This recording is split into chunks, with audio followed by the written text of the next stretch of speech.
अब हम नेक्स्ट बढ़ेंगे, वो है असहयोग और खिलाफत आंदोलन के बारे में। तो सबसे पहले हम देखेंगे खिलाफत आंदोलन की बात। तो खिलाफत आंदोलन भारतीय मुसलमानों द्वारा तुर्की के खलीफा के सम्मान में चलाया गया। किसके सम्मान? हालांकि ये आंदोलन चलाना और कांग्रेस द्वारा इसको समर्थन देना एक बहुत बड़ी भूल थी। इससे जो भारतीय मुसलमान हैं उनकी क्या हुई, भारत से बाहर एक भक्ति हुई। इसके अलावा जो सांप्रदायिकता का बीज था वो भी यहाँ हुआ। तो वो बहुत बड़ी इसके लिए एक भूल मानी जा सकती है गांधी जी की इस मैटर के बारे में। क्योंकि देखो इसमें था क्या, बात सही के लिए थी, लेकिन इससे कुछ परिणाम जो उल्टे निकल के आए थे। तुर्की का खलीफा मुस्लिम जगत का एक धार्मिक रूप से, यानी वो तुर्की का जो खलीफा होता था मुसलमानों का धार्मिक और राजनीतिक दोनों ही प्रमुख हुआ करता था। और लेकिन क्या हुआ था, प्रथम विश्व युद्ध के अंदर इंग्लैंड ने खलीफा के साथ अच्छा व्यवहार और तुर्की के साथ में कुछ संधि की थी, क्योंकि तुर्की उस समय मित्र राष्ट्रों के साथ नहीं, उनके ऑपोजिट जो पक्ष था उनके साथ में सम्मिलित था। लेकिन जब क्या हुआ, जब युद्ध खत्म हुआ उसके बाद में जो सेब्रेक की संधि की उस सेब्रेक की संधि के बाद में क्या कर दिया, तुर्की का विभाजन कर दिया और खलीफा के साथ अपमानजनक व्यवहार कर दिया। तो इसी बात को लेकर के क्या हुआ था, मुसलमान नाराज थे उनके खलीफा के साथ में अपमान करने और खलीफा की जो और भी जो अधिकार थे उस अधिकारों को समाप्त करने, उसका साम्राज्य बढ़ने। तो इसी कारण तो 19 अक्टूबर 1919 को पूरे देश में जो खिलाफत दिवस मनाया गया था। तो गांधी जी ने इसको एक अवसर के रूप में देखा कि इसमें कि हिंदुओं और मुसलमानों के लिए क्या कहो, ये बहुत ही उपयुक्त अवसर है जब हिंदू और मुसलमान दोनों एक होकर के क्या करेंगे, आज़ादी के पथ पर चल पड़ेंगे। हालांकि मुसलमान बाद में जब तुर्की में कमाल पाशा के नेतृत्व में वहाँ क्रांति हुई, खलीफा का पद समाप्त कर दिया, तो वो इससे क्या हो गए, अलग हो गए थे। गांधी जी ने भी इस आंदोलन में शामिल हुए और केसरे हिंद की उपाधि को लौटा दिया, जो उन्हें प्रथम विश्व युद्ध के अंदर अंग्रेजों का सेव करने के कारण मिली थी। वो खिलाफत आंदोलन के समय उन्होंने इस उपाधि को क्या कर दिया था, छोड़ दिया था। इस आंदोलन की समाप्ति 10 अगस्त 1920 को सेब्रेक की संधि से हुई थी, जिसमें तुर्की का विभाजन कर उसे धर्मनिरपेक्ष राष्ट्र घोषित कर दिया गया और खलीफा के पद को क्या कर दिया गया, समाप्त कर दिया गया था। ठीक है, तो इसके बाद मुसलमान तो क्या हो गए, इससे अलग हो गए थे। हालांकि इस दोनों को साथ में शुरू किया गया था, जो असहयोग आंदोलन और खिलाफत आंदोलन, लेकिन ये कुछ ही समय तक चला था, क्योंकि असहयोग आंदोलन की शुरुआत हुई थी 1 अगस्त 1920 को, जबकि ये 10 अगस्त 1920 के बाद में ये क्या हो गया था, समाप्त हो गया था। अब देखेंगे असहयोग आंदोलन। अब देखो असहयोग आंदोलन क्या था, क्योंकि देखो जो राजनीतिक परिप्रेक्ष्य, एक तरफ तो जो मुसलमानों के साथ में जो खलीफा था उनके साथ अपमान को लेकर एक बात चल रहा था, दूसरी तरफ इधर जलियांवाला बाग के हत्याकांड, और इनके अलावा उस हत्याकांड के बाद में जो पंजाब के लोगों के साथ में अंग्रेज़ों द्वारा क्या कि बहुत दुर्व्यवहार, वहाँ वायुयानों के द्वारा बम डाले गए, इस तरीके की बातों के कारण भी बहुत सारे तमाम विरोध प्रदर्शन, लोगों के अंदर असंतोष, इन परिप्रेक्ष्य के अंदर ये आंदोलन प्रारंभ किया गया था। जिसमें देखो रॉलेट एक्ट भी था, जलियांवाला बाग हत्याकांड जिसके बारे में मैंने बात की, उसके बाद की स्थिति, फिर जो हंटर कमेटी की रिपोर्ट जो मैं पूर्व बता चुका हूँ कि उसने क्या कर दिया था, सिर्फ इसको बर्खास्त किया था, हालांकि वो भी भारतीयों को दिखावे के लिए। बाकी वह इंग्लैंड के अंदर जाकर के हाउस ऑफ कॉमन्स में उसका क्या किया गया था, सम्मान किया गया था, उससे अवार्ड दिया गया था। वो अवार्ड था सोवर्ड ऑफ ऑनर अवार्ड से सम्मान, और 2600 पाउंड की धनराशि उन्हें दी गई थी इनाम के रूप में, उसकी वहाँ प्रशंसा की गई थी, उसे ब्रिटिश साम्राज्य का शेर कहा गया था। तो इन सभी बातों को लेकर के भारतीयों के अंदर भी गुस्सा था। तुर्की का विभाजन जो ऊपर पढ़ चुके, खलीफा के पद का सम्मान कम करना, जो मुसलमानों के लिए मुसलमानों का धार्मिक प्रमुख था, आदि से गांधी जी भी अत्यधिक पीड़ित हुए थे। 1920 में कांग्रेस ने अन्यायी सरकार से असहयोग करने का प्रस्ताव किया, क्योंकि गांधी जी का मानना है कि अंग्रेजों का जो भारत के अंदर राज्य है वो भारतीयों के सहयोग से ही स्थापित हुआ। अगर भारतीय उन्हें सहयोग नहीं करेंगे तो अंग्रेजों को भारत छोड़कर जाना पड़ेगा। और बात भी बिल्कुल सही थी, क्योंकि हर सारे क्षेत्र में अंग्रेज अपना नियंत्रण नहीं रख सकते थे। इसके अंतर्गत सरकारी उपाधियों को छोड़ना था, ये इसके कार्यक्रम थे। इस अंदर क्या क्या कार्यक्रम किए गए, विधानसभाओं, न्यायालयों, सरकारी शैक्षणिक संस्थाओं, विदेशी माल इत्यादि का त्याग करना और कर नहीं देना, ये सारे के सारे कार्यक्रम इस असहयोग आंदोलन के अंदर शामिल किए गए थे। इसके विपरीत अपने आप को अनुशासन में रखना, ये मतलब कर्तव्य थे। और राष्ट्रीय शिक्षण संस्थाओं की स्थापना करना, आपसी झगड़ों को पंच निर्णय द्वारा तय करना, यानी जो आपसी झगड़े वो अपने आप ही पंच निर्णय से सुलझे, अंग्रेजों के न्यायालय के अंदर न पड़े। उससे क्या होता था, लोगों को आर्थिक मानसिक आदि कष्ट उठाने पड़ते थे। और हाथ से कते और बुने कपड़ों का प्रयोग, ये जो स्वदेशी चीज़ों को अपनाने क्रम जो वर्तमान समय में चीन के साथ टकराव को लेकर भी चल रहा है, इस बात पर थोड़ा मैं बोलना चाहूँगा, क्योंकि चीन के साथ में अधिकतर भारत का व्यापार घाटा वो चीन के साथ ही है। और हमारा जो भारतीय बाजार है वो चीन की सस्ती वस्तु से, हालांकि वो सस्ती जरूर है लेकिन वो घटिया है, इससे हमारे देश का पैसा देश से बाहर चला जाता है। तो उस समय जो आंदोलन, ये बहिष्कार आंदोलन और स्वदेशी आंदोलन चलाए गए, वैसा ही आंदोलन की वर्तमान समय में भी जरूरत है, ताकि हमारा देश आत्मनिर्भर बन सके। तो इत्यादि ये कार्य इसमें थे। 1921 में इस आंदोलन के अंतर्गत लगभग 30,000 व्यक्ति क्या गए थे, जेल गए थे। और बहुत सारे लोगों ने इसमें क्या कर, जैसे गांधी जी ने केसरिया दे, जुल्लू युद्ध पदक है, बोहर पदक त्याग दिए। उसके देखा देखी और भी लोगों ने कर दी, जैसे जमनालाल बजाज ने अपने राय बहादुर की उपाधि त्याग दी, है ना। तो इस तरीके की बातें इसके अंदर हुई थी।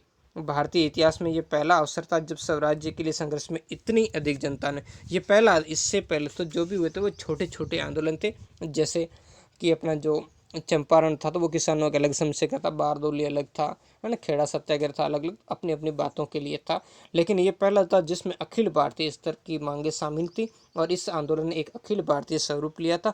और संपूर्ण भारत की जनता, संपूर्ण तो नहीं कह सकते लेकिन बड़ी संख्या के अंदर भारतीय जनता ने इस आंदोलन के अंदर क्या किया था, भाग लिया था। परंतु जब यह आंदोलन अपने शिखर पर था तभी एक घटना घट गई थी। 5 फरवरी 1922 ईस्वी उत्तर प्रदेश के गोरखपुर जिले के अंदर चौरी चौरा नामक स्थान पर शांतिपूर्ण जुलूस पर पुलिस द्वारा अत्याचार करने पर भीड़ ने पुलिस चौकी को क्या लगा दी, आग लगा दी, जिसमें 21 सिपाही और एक थानेदार, यानी कुल 22 लोगों की क्या हो गई थी, इसमें मृत्यु हो गई थी। अब देखो आंदोलन बहुत अच्छी तरीके से चल रहा था। गांधी जी ने इसी के दौरान घोषणा की थी कि 1 वर्ष के अंदर वो क्या करेंगे, वो स्वराज्य दिलवा देंगे।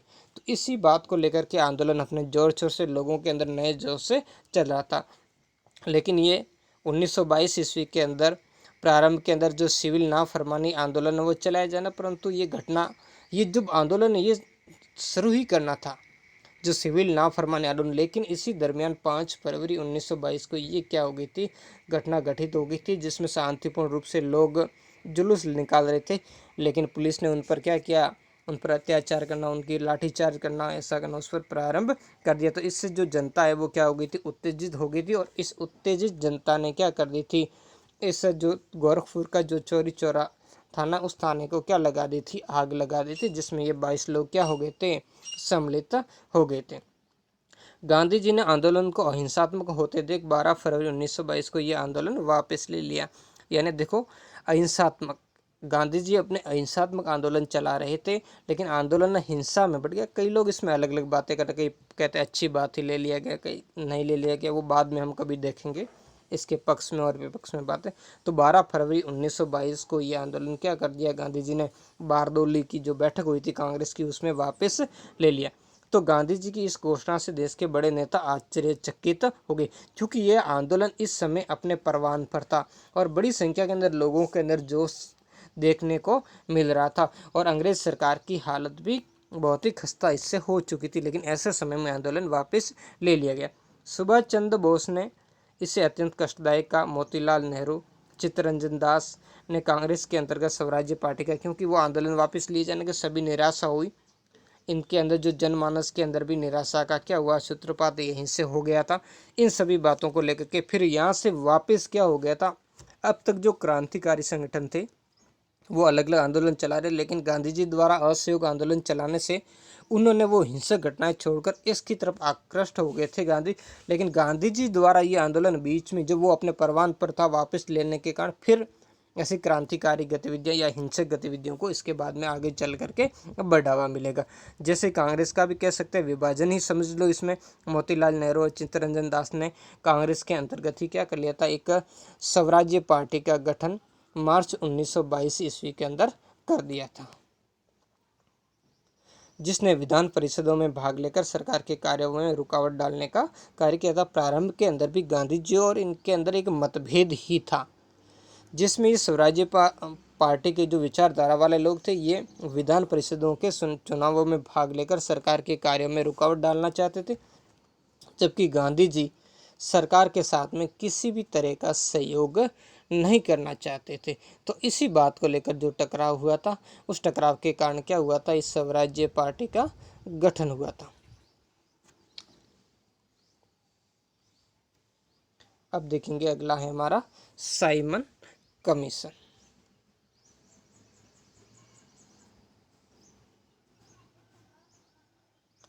तो 1919 के भारत अधिनियम के कार्यों की समीक्षा करने के लिए ब्रिटिश सरकार ने 1927 में सर जॉन साइमन की अध्यक्षता में एक क्या बनाया था, कमीशन बनाया था। किसकी अध्यक्षता में था, यह आप देख सकते हो, सर जॉन साइमन के, जिसमें कुल कितने सदस्य से 7 थे, लेकिन उसमें एक भी भारतीय नहीं था। ये 7 सदस्य कौन थे, इसके बारे में भी मैं आपको बता दूं। जिसमें इसके अध्यक्ष एक तो आगे सर जॉन साइमन, दूसरे थे बार्नॉन हार्टसॉन, स्ट्रेथकोना, क्लीमेट एटली। ये पूछा जा सकता है वही क्लीमेट एटली है जो बाद में जाकर के इंग्लैंड के प्रधानमंत्री भी बनेंगे। आपसे ऐसा भी पूछा जा सकता है कि कौन से साइमन कमीशन के जो सदस्य थे और बाद में चल करके इंग्लैंड के प्रधानमंत्री बने, कर्नल बर्नहम, जॉर्ज लैंडफॉक्स और एडवर्ड कैडोरन, ये सारे थे। अब देखो सबसे पहले इसका परिप्रेक्ष्य, इसका गठन क्यों किया गया था, इसके बारे में थोड़ी बात कर लेते हैं। हालांकि पहले आ चुका है कि 1919 के जो भारत सरकार अधिनियम, उसके कार्यों की समीक्षा करने के लिए कहा गया। तो इसमें पारित होने के लिए जो 10 वर्ष बाद एक वैधानिक आयोग का गठन किया जाएगा कि ये कितना क्या रहा था। तो इसी समय ब्रिटिश जो सरकार थी, इससे 2 वर्ष पहले, क्योंकि वहाँ सत्ता का परिवर्तन होने वाला था, इस कारण 2 वर्ष पहले ही इंडियन, इसका नाम था साइमन कमीशन का, कहीं अगर इसकी जगह ये नाम आया तो आप ध्यान रखना, इसका वास्तविक नाम था इंडियन स्टैट्यूटरी कमीशन। इस कमीशन की नियुक्ति की थी, जो 3 फरवरी 1928 को ये कमीशन कहाँ पहुंचा था, मुंबई पहुंचा था। तो इसका ज़बरदस्त विरोध किया गया, क्योंकि इसमें एक भी सदस्य भारतीय नहीं था।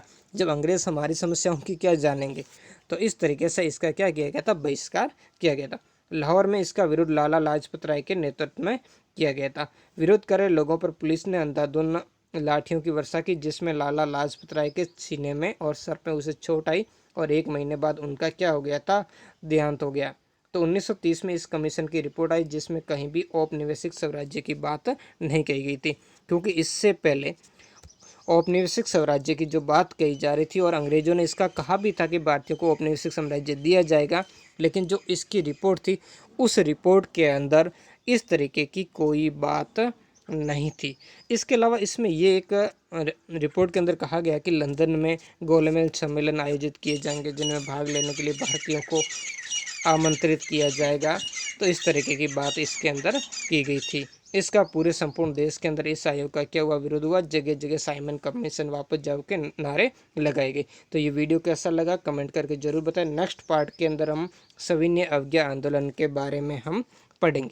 तो एक प्रश्न मैंने आपको पहले ही पूछा है, इसके अलावा आपको एक प्रश्न और है जिसका जवाब आपको कमेंट बॉक्स के अंदर देना है कि तिलक ने जो भारतीयों के अंदर राष्ट्रीय चेतना जगाने के लिए कौन से प्रयास किए थे, क्या प्रयास किए थे, उसके लिए उन्होंने 2 उत्सव प्रारंभ किए थे। उन उत्सवों को आपको कमेंट बॉक्स के अंदर लिखना है। धन्यवाद।